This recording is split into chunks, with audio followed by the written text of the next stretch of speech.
Rejection, A Blessing in Disguise by Kara Colmer. Have you ever wanted something so much that when it did not happen, it felt like your whole world turned upside down? When I was a senior at Central Davidson High School, I felt like I had the whole world at my feet.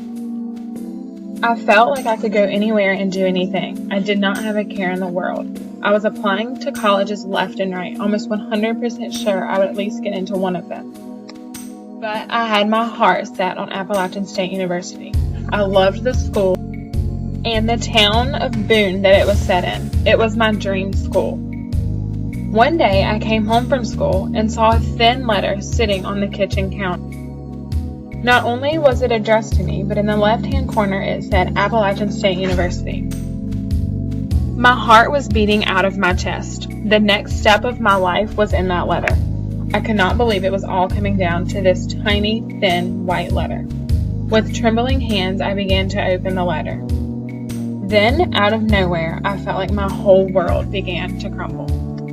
It started with, after a careful review of your application, we regret to inform you that you have not been placed into the Appalachian State University class of 2016. My heart stopped and I could not breathe.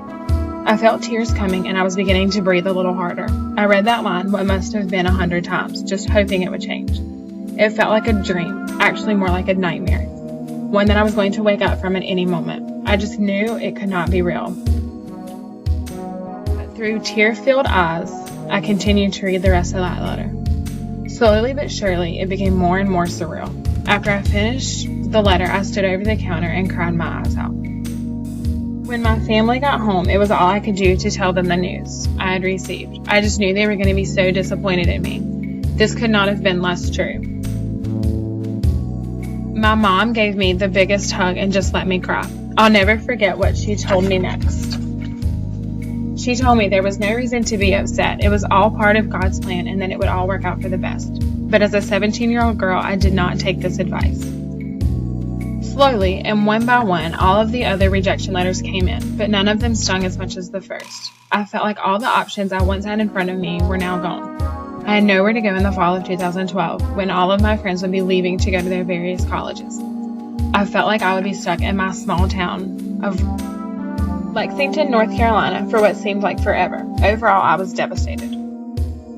For a few days, I sat and wallowed in my self-pity, but one day I decided to get up and do something about it. I came up with a new plan, one that had never crossed my mind before.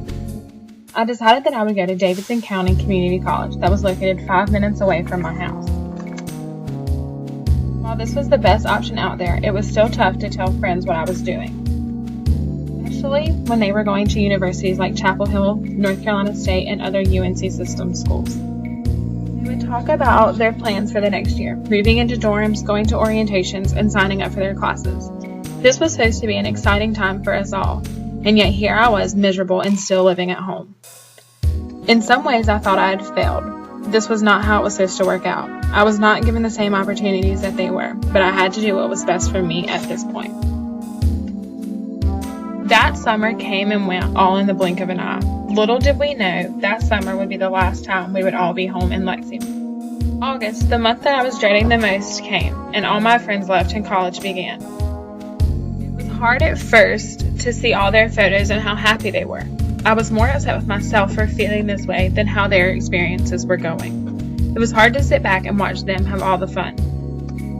Then one day I got a job in an after-school program through the YMCA. This is where things began to look up. I was able to meet new people who made a lasting impact on me. I was working with elementary students at a school called Friedberg Elementary. This is where I finally found my passion for teaching.